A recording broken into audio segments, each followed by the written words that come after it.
Sponsored by Jagadamba Steel. Real Bus YY. CG Refrigerator.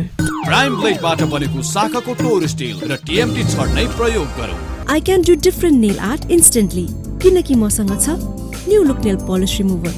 LG Web OS TV Smart Plus.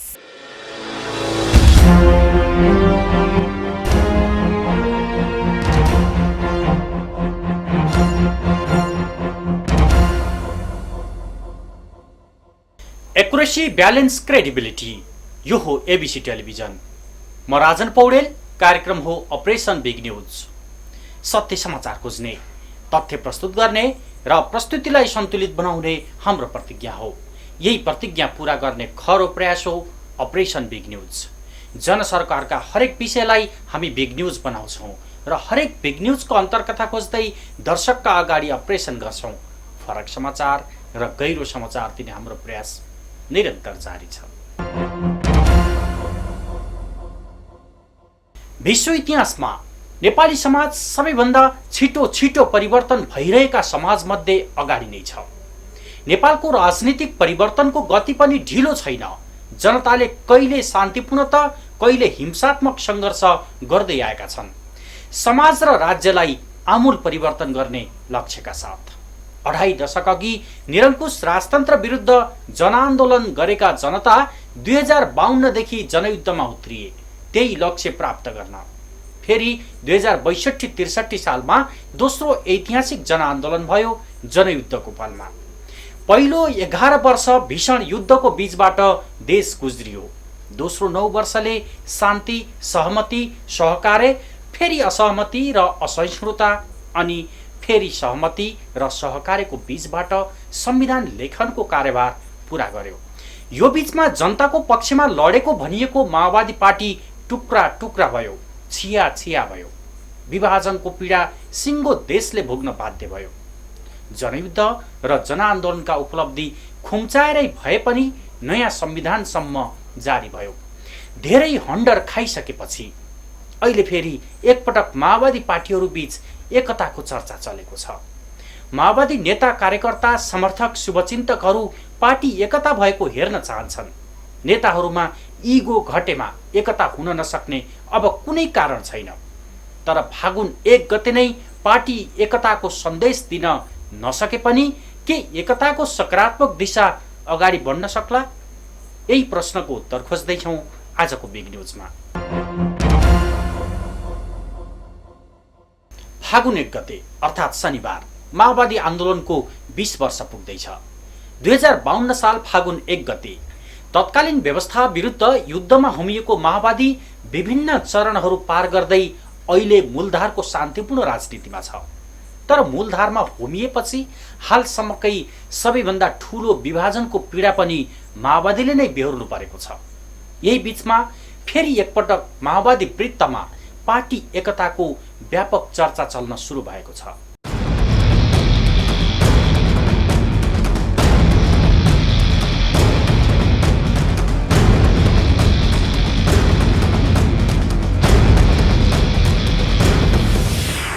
खास गरी प्रचण्ड नेतृत्वको माओवादी र मोहन वैद्य नेतृत्वको माओवादी बीच एकताको चर्चा चलेको हो। यी दुई पार्टी बीच फागुन 1 गते जनयुद्ध दिवसलाई आधार मानेर एकताको घोषणा गर्ने तय भएको थियो। बीचमा प्रचण्ड र वैद्य बीच छलफल पनि भयो। तर फागुन 1 गते नै केही कारणले एकता घोषणा नहुने निश्चित छ। वैद्य नेतृत्वको माओवादीले त असोजमा राष्ट्रिय भेला गर्ने निर्णय समेत गरेको छ। तर फागुन 1 मै एकता नभए पनि केही दिन भित्रै एकता गर्नुपर्छ भन्ने तयारी भने दुवै पार्टीभित्र छ। वैद्य माओवादीमा फुटको औचित्य पुष्टि गर्न नसकेपछि खास गरी महासचिव रामबहादुर थापा बादलले एकतामा जोड दिइरहेका छन् भने कार्यकर्तामा त्यही लेभलको दबाव छ। वैद्यका सहयोगी अरुण उपाध्यायका अनुसार मोहन वैद्यले लेख्दै गरेको जनयुद्ध दिवसको विज्ञप्तिमा एकताको विषय उल्लेख हुन्छ या हुँदैन भन्ने चासोको विषय रहेको छ। तर एकीकृत नेकपा माओवादी अध्यक्ष प्रचण्डले भने क्रान्तिकारी कम्युनिस्टहरू बीच पार्टी एकता हुनुपर्ने र त्यसका लागि आफू र आफ्नो पार्टीले जस्तो सुकै त्याग गर्न पनि तयार रहेको बताउँदै आएका छन्। वैद्यले पार्टीको राजनीतिक कार्यदिशा कस्तो हुने भन्ने विषयमा बढी नै चासो दिएका छन्। 3 दिन अघि प्रचण्ड निवास लाजिमपाटमा मोहन वैद्य र प्रचण्ड बीच दुई माओवादी समूह बीचको एकताबारे लामो छलफल भएको थियो। फागुन 1 गते जनयुद्ध दिवसको ऐतिहासिक दिन पारेर पार्टी एकताको तयारी गरिए पनि समयको अभावका कारण पार्टी एकता गर्न अझै केही साता लाग्न सक्ने दुवैतिरका नेताहरूले बताएका छन्। ध्रुवीकरणको प्रक्रियामा पनि छौँ र एकताको प्रक्रियामा पनि छौँ र धेरै साथीहरूको एकीकृत नेकपा माओवादी बाहेक अरू माओवादी पार्टीका साथीहरूको बिना शर्त चाहिँ एकता गर्नुपर्छ। अब एकता प्रधान चिज हो। बाँकी चाहिँ विषयहरू भोलिका क्रान्तिका रणनीतिक कार्यनीति तय गर्ने कुरा त हामी सबै सामूहिक रूपमै बसेर छलफल गरेर त्यसलाई निचोड र निष्कर्ष निकाल्न सक्छौँ। अहिले नै के हो कसो हो भन्ने कुराहरू गरेर चाहिँ त्यसमा अड्किनु हुँदैन भन्ने कुरामा एउटा चाहिँ तलदेखि माथिसम्म सहमति छ र कतिपय जिल्लाहरूमा त एकता गरिसकेका छन्। जिल्ला स्तरको चाहिँ एकता भइसकेको छ। कार्यकर्ताहरूको सबभन्दा ठुलो दबाब छ एकता गर्नुपर्छ भनेर। तल मिलिसकेपछि माथि नेताहरूले मात्रै कुरा गरेर चाहिँ त्यो चाहिँ कुराको लागि कुरा मात्रै हुन्छ। त्यसकारण एकता सम्भव छ र छिटोभन्दा छिटो हामी एकता बिना शर्त चाहिँ एकता गर्छौँ। विषयवस्तु जहाँ जे जसका छन् ती विषयवस्तुहरूलाई खुला र स्पष्ट रूपमा चाहिँ छलफल गर्न फिल्ड चाहिँ खुला गरेपछि हामी चाहिँ एकतालाई चाहिँ एक ठाउँमा ल्याउन हामी चाहिँ सफल हुन्छौँ, सम्भव हुन्छ। हामी त्यो प्रक्रियामा छौँ र अहिले एकता प्रधान हो। अरू विषयमा चाहिँ अब लिखित ढङ्गले वैचारिक राजनीतिक विषयहरूको बुझाइको एकरूपता बनाउनका निम्ति भनेर त्यसको शुभारम्भ भएछ। त्यो पनि उच्च स्तरको नेताहरूसित। त्यो माओवादीको तर्फबाट हाम्रो लिडरसिपलाई बुझाउने काम चाहिँ भएको छ। तर फेरि अब त्यसको छलफल आफ्नो आफ्नो पार्टीमा गर्ने र पार्टीले त्यसलाई छलफल गरेर फेरि आफ्नो आफ्नो पार्टीबाट निर्णय गरेर पुग्ने एउटा प्रक्रिया बाँकी छ। त्यहाँ पुग्दाखेरि बल्ल नमिलेका विषय भयो मिलाउन खोज्ने, मिलेका विषय भयो भने सहमति गर्ने हुन्छ। तर फागुन 1 मा संयुक्त रूपमा जनयुद्ध दिवस मनाउँदै कुनै न कुनै रूपमा एकताको सन्देश प्रवाह गर्ने तयारीमा नेताहरू जुटेको बताइएको छ। एकीकृत माओवादीबाट अध्यक्ष प्रचण्ड र कृष्णबहादुर महरा लगायतका नेताहरूले पछिल्लो समय सक्रियता देखाएका छन् भने वैद्य माओवादीको तर्फबाट मोहन वैद्य र रामबहादुर थापा बादललाई पार्टीले एकताको गृह कार्य गर्न अनुमति दिएको छ। कम्तीमा पनि फागुन 1 गते दुवै पार्टीको तर्फबाट वार्ता समिति वा कार्यदल घोषणा हुन सक्ने सम्भावना भए पनि त्यो एकता चाहने नेता कार्यकर्ताहरू र माओवादी शुभचिन्तकहरूका लागि सकारात्मक सन्देश हुन सक्छ। पछिल्लो पटक बाबुराम भट्टराईको बहिर्गमनपछि दुई माओवादी बीच दूरी घटेको हो। प्रचण्ड र वैद्यमा नेतृत्वबारे समझदारी बनेकाले एकताको सम्भावना अझ नजिकिएको दुवैतिरका माओवादी कार्यकर्ताको बुझाइ छ। तर केही राजनीतिक विषयहरूमा मोहन वैद्यले उठाएका सवालमा सहमति जुट्न बाँकी छ। बाबुराम भट्टराई पार्टीबाट बाहिरिए पनि एकीकृत पार्टीमा अब दोस्रो र तेस्रो तहको नेतृत्वमा पनि खासै समस्या देखिँदैन। प्रचण्ड नै अध्यक्ष भएको अवस्थामा मोहन वैद्य वरिष्ठ नेता वा नारायण काजी श्रेष्ठ भन्दा माथि वरिष्ठ उपाध्यक्ष बन्ने सम्भावना बलियो छ। पार्टी अध्यक्ष मोहन वैद्य बनेको अवस्थामा प्रचण्ड सर्वोच्च नेता हुने र अन्य पदाधिकारी पद पनि सहमतिमा सल्टिनेछ। त्यति बेला कृष्णबहादुर महरा र रामबहादुर थापा बादल मध्ये 1 जना उपाध्यक्ष र 1 जना महासचिवका दावेदार हुन सक्नेछन्। तर यी तत्कालका लागि सम्भावनाका पुलिन्दा मात्रै हुन्। पार्टी एकता साँच्ची नै हुने हो भने एकतापछि महाधिवेशन आयोजक समिति बन्ने भएकाले पदाधिकारीको विभाजनै नगरी अध्यक्ष वा संयोजक मात्रै तोकेर महाधिवेशनसम्म जान सकिने विकल्प पनि छ। जसरी भए पनि पार्टी विभाजनको पीडा भोगेका माओवादी नेता कार्यकर्ता र शुभचिन्तकहरूका लागि दुई माओवादी एकताको सन्देशले आशाको किरण जगाएको छ। राजनीतिक ब्युरो एबिसी टेलिभिजन।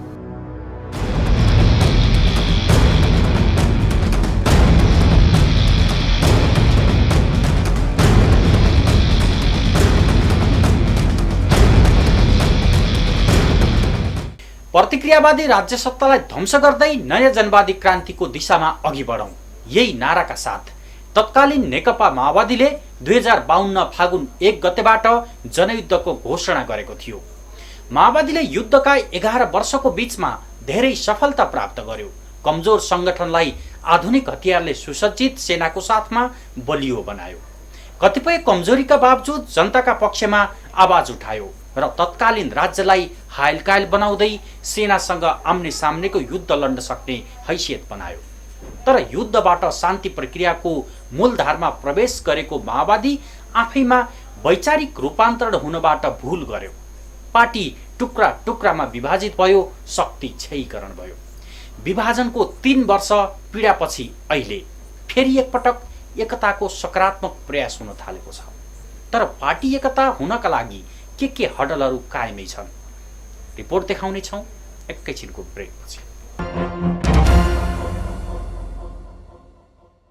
माओवादीको संस्थापन पक्ष एकीकृत माओवादी र मोहन वैद्यले नेतृत्व गरेको क्रान्तिकारी माओवादी बीच एकताको चर्चा केही समय अघिदेखि चल्न थालेको हो।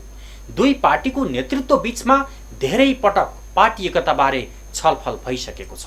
तर अझै पनि कतिपय कार्यनीतिगत विषयमा दुई पार्टी बीच समान बुझाइ र एकमत हुन बाँकी नै छ।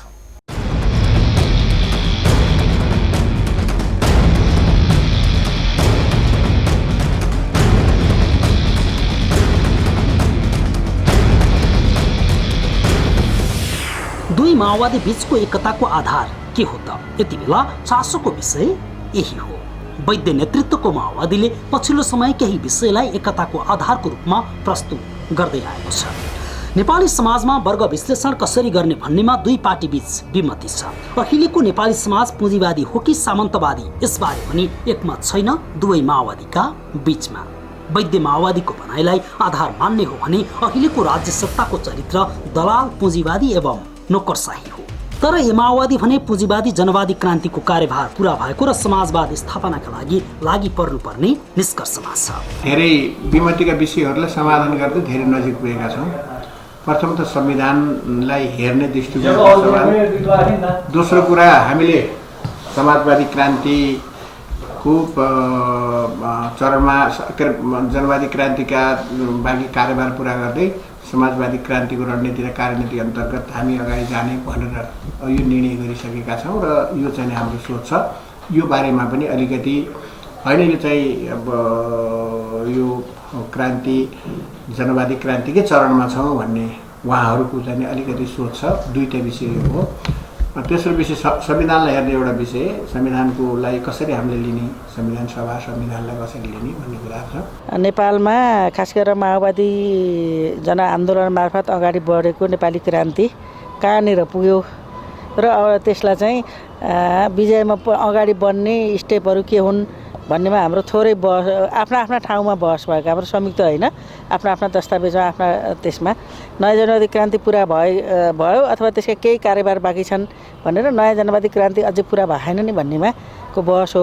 राजनीतिक प्रणालीमा केही विकास भएको छ, परिवर्तन भएको छ। संविधान सभा, गणतन्त्र, सङ्घीयता, समानुपातिक समावेशिताका कुरा, धर्मनिरपेक्षताका कुरा माओवादीका एजेन्डा हुन्, ती कार्यान्वयन भएछन्। कमसेकम ती राष्ट्रका एजेन्डा बनेका छन्।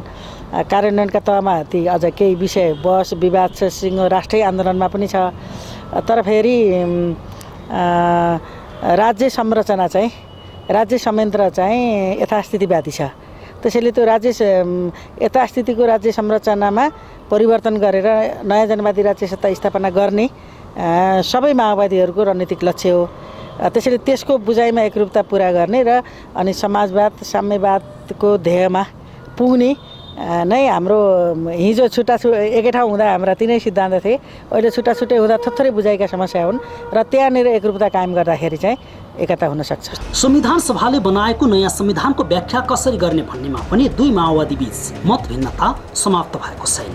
एकीकृत माओवादी जनयुद्ध र जनआन्दोलनको उपलब्धिको रूपमा नयाँ संविधानलाई बुझ्छ र संविधान लेखनका क्रममा पार्टीले राखेको फरक मतका आधारमा थप उपलब्धिका लागि सङ्घर्ष गर्नुपर्ने बताउँछ। वैद्य माओवादी भने अहिलेको संविधान जनमुखी हो कि प्रतिक्रियावादी, यसबारेमा साझा धारणा बनाउनु पर्ने अडानमा छ।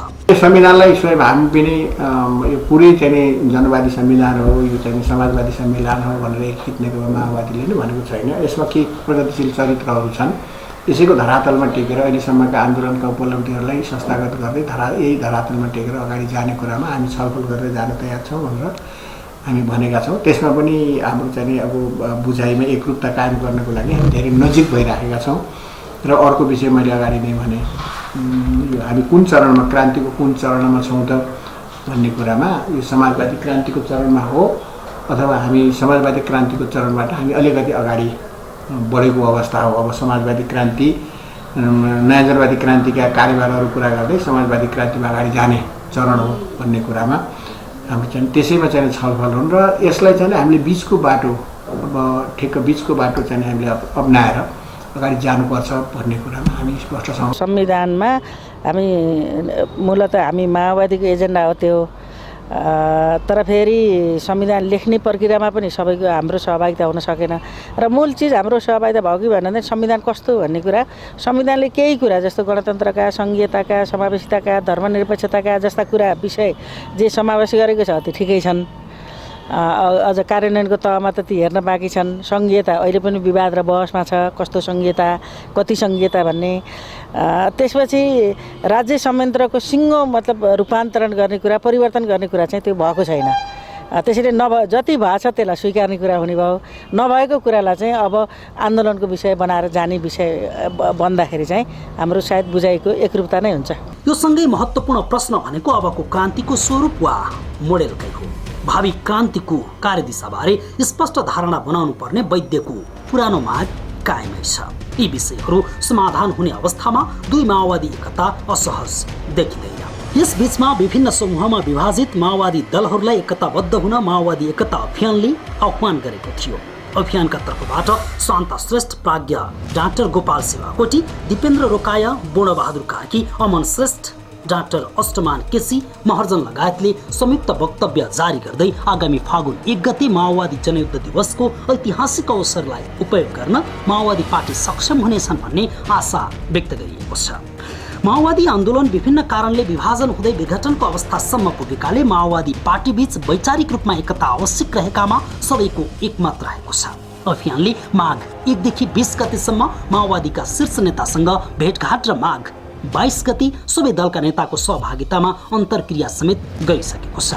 सबैतिरबाट पार्टी नेतृत्वलाई दबाब बढेको छ। अब नेतृत्व बीच इगोको मसला सकियो भने वैचारिक असहमतिका विषयहरू तत्काल मिल्न सक्नेछ।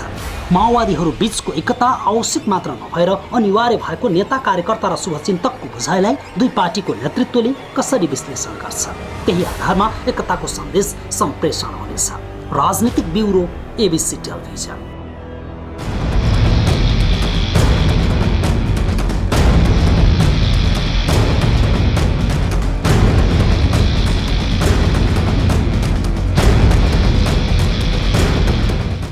खुला राजनीतिमा आएपछि माओवादी नेताहरूले धेरै गल्ती कमजोरी गरेका छन्। त्यसलाई निर्मम भएर समीक्षा गर्नुपर्ने खाँचो छ। पार्टीलाई शान्ति प्रक्रियापछिको अवस्थामा रूपान्तरण गर्न नसक्नुका कारण आज सबै टुक्रे माओवादीहरूले भोगिरहेका छन्। जनयुद्ध लडेका सच्चा माओवादी कार्यकर्ताहरू जता छरिए पनि नेताहरू मिल्न सके शक्तिशाली पार्टी माओवादी नै हुन सक्ने दावी गर्छन्। तर माओवादी नमिल्दा माओवादीलाई मात्र होइन, परिवर्तनको गतिमा पनि ब्रेक लागेको इतिहास हामी सामु छ। विश्लेषणात्मक रिपोर्ट देखाउनेछौँ एकैछिनको ब्रेकपछि। विश्वको इतिहासमा नेपाली समाज सबैभन्दा छिटो परिवर्तन भइरहेका समाजमध्ये अगाडि छ। नेपालको राजनीतिक परिवर्तनको गति पनि ढिलो छैन, तर नेपालका गरिखाने जनताको आँखामा भने समाज र राज्यको परिवर्तनको गति सुस्त नै छ। त्यसैले उनीहरूले कहिले शान्तिपूर्ण त कहिले हिंसात्मक सङ्घर्ष गर्दै आएका छन्, समाज र राज्यलाई आमूल परिवर्तन गर्ने लक्ष्यका साथ। झन्डै 3 दशक अघि निरङ्कुश राजतन्त्र विरुद्ध जनआन्दोलन गरेका जनता 2052 देखि जनयुद्धमै उत्रिए 2046 सालमा अधुरो राखिएको लक्ष्य प्राप्त गर्न। त्यसयताका 20 वर्षमा समाज र राज्यमा परिवर्तन नै नभएको होइन, धेरै परिवर्तन आएको छ। तर पनि परिवर्तनलाई संस्थागत गर्ने बेलामा परिवर्तनको नेतृत्व गरेको दल विभाजित, टुक्रा टुक्रा र छिया बन्दा जनताको आमूल परिवर्तनको अधुरो सपना पनि पूरा हुन सकेको छैन।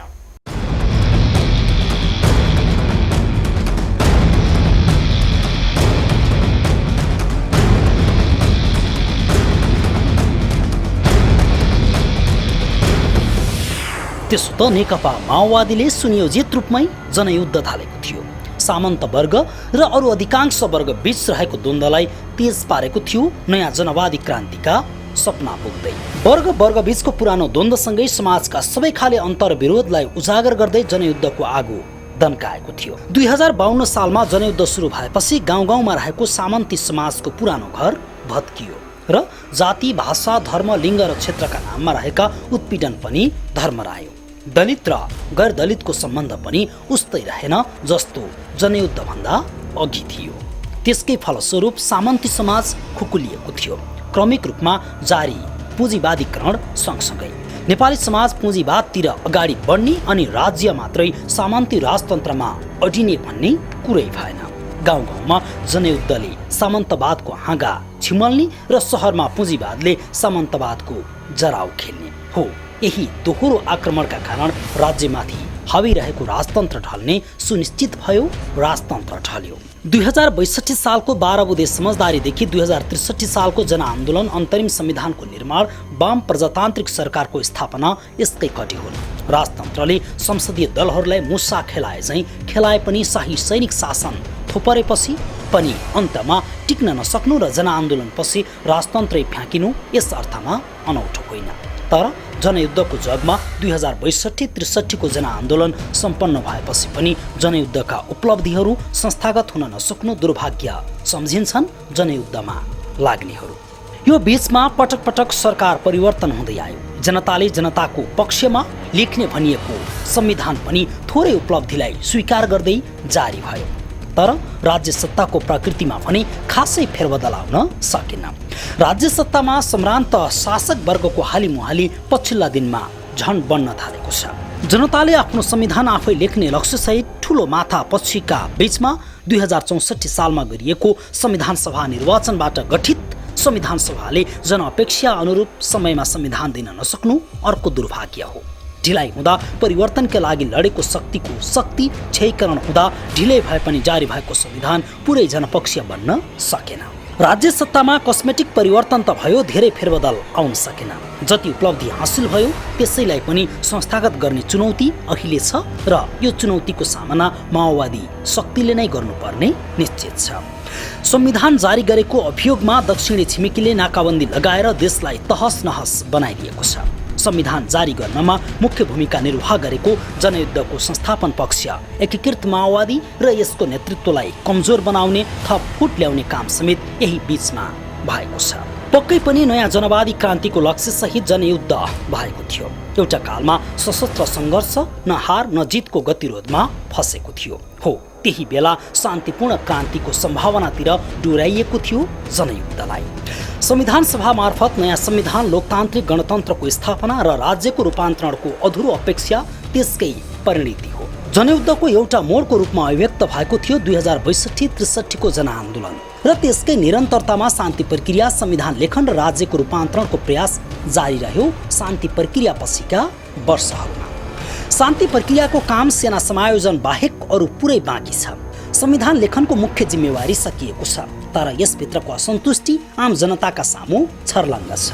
जनताले पाउन बाँकी रहेका अधिकारका लागि सधैँ आन्दोलित बन्नु एउटा पक्ष हो, तर कोही कसैले उचालेकै भरमा प्राप्त अधिकार समेत निमोट्ने गरी विदेशी शक्ति केन्द्रहरूको आदेशमा भएका र हुने गतिविधि रोकिन पनि उत्तिकै जरुरी छ। जनयुद्धको नेतृत्व गरेको माओवादी पार्टी जनआन्दोलनपछि 3 पटक सरकारमा आसीन भयो। पहिलो संविधान सभा चुनावमा सबैभन्दा ठूलो दल भएको माओवादीले पहल कदमी गुमाउँदा संविधान बन्न सकेन। दोस्रो संविधान सभामा त माओवादी कमजोर बन्यो या बनाइयो, तर कमजोरै सही माओवादीको सहभागिता बिना संविधान लेखन प्रक्रिया पूरा हुन नसक्ने निश्चित थियो। संविधान सभाका ठूला दल कांग्रेस, एमाले र माओवादीको प्रयासमा, त्यसमा पनि माओवादी अध्यक्ष प्रचण्डको विशेष गतिशीलताका कारण संविधान लेखनले पूर्णता पायो गत असौज 3 गते। भलै संविधान बारे माओवादी विमति धेरै नै किन नहोस्। बुलेटबाट ब्यालेटसम्म यात्रामा प्रतिपक्षबाट सरकार पक्ष अनि फेरि प्रतिपक्ष र पुनः सरकार पक्षमा रहेको माओवादीका अगाडि जनयुद्धको बलमा प्राप्त उपलब्धिलाई जोगाउन अझै पनि हम्मे छ। शान्तिपूर्ण सङ्घर्षका आगामी चरण असफल हुने त होइन भन्ने डर कायमै छ।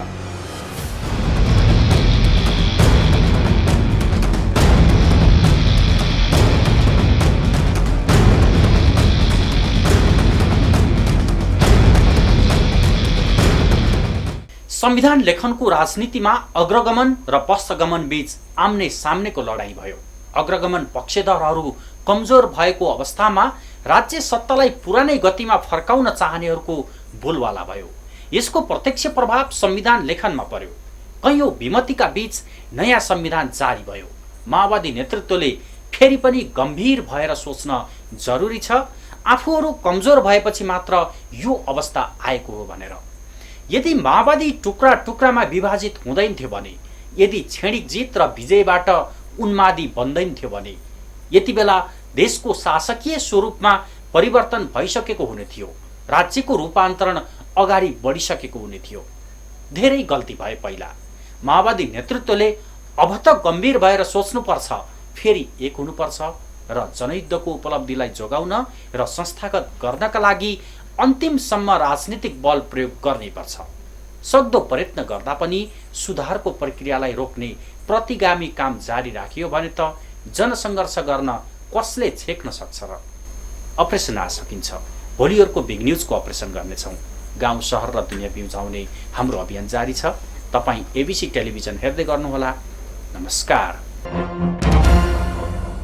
Sponsored by Jagadamba Steel. Real Bus DC. YY. CG Refrigerator. Prime ब्लेडबाट बनेको शाखाको टोर स्टिल र टीएमटी छड्नै प्रयोग गरौँ। I can do different nail art instantly किनकि मसँग छ new look nail polish remover. LG Wave OS TV Smart Plus.